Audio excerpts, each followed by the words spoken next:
Krishna Dvaipāyana, the great sage, who was also known as Vyasa, as the compiler of Vedas. Though the Vedas are considered to be over 100,000 years old, and it remained an oral tradition that people from generation to generation transmitted it through oral traditions by telling it to each other. These are generations of people who understood the significance of sound, so they refused to write down the impact and significance of sound. Sound was considered significant because it is the subtlest form of physicality and it could be used with immense and devastating impact. So, they maintained oral traditions, never written down. But then once it happened, the rich Gangetic plain was struck by a famine which lasted for over 14 years. They say for 14 years and not a drop of rain came, crops dried up.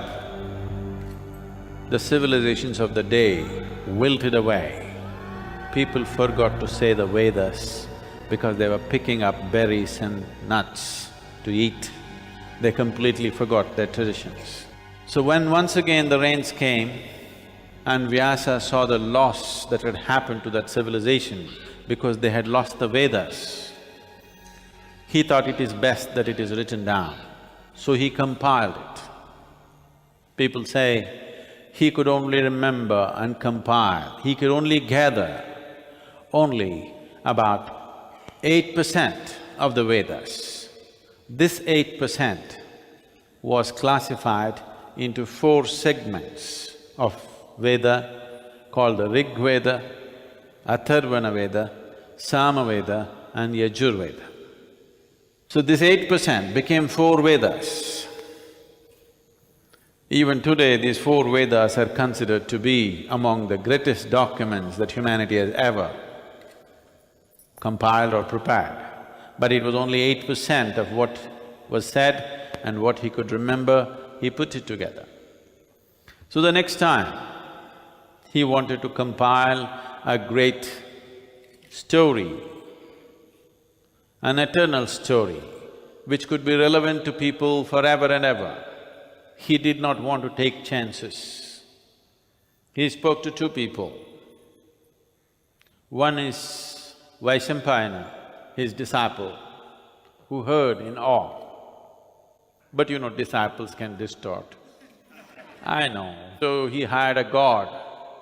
That's why we got him here today, just in case you get it wrong. And the deal was he has to write down, because Vyasa wouldn't trust the human memory anymore, because this method of transmitting through human memory was in the Satyuga, when people were of a certain mental caliber. As this caliber came down towards Kali, we're going up right now, okay? As it started receding, Vyasa thought it is best, it is written down. You cannot trust human memory anymore and they will distort. So there was one person writing down, another person listening. But unfortunately, the written document was so attractive, it was such a grand piece of literature, the gods came and stole it and they took it away. So, the way we know Mahabharat is only to the extent Vaishampayana remembered, not the way Ganapati wrote down. So still, it is these 100,000 verses that we are talking about are still only a fragment of what he spoke.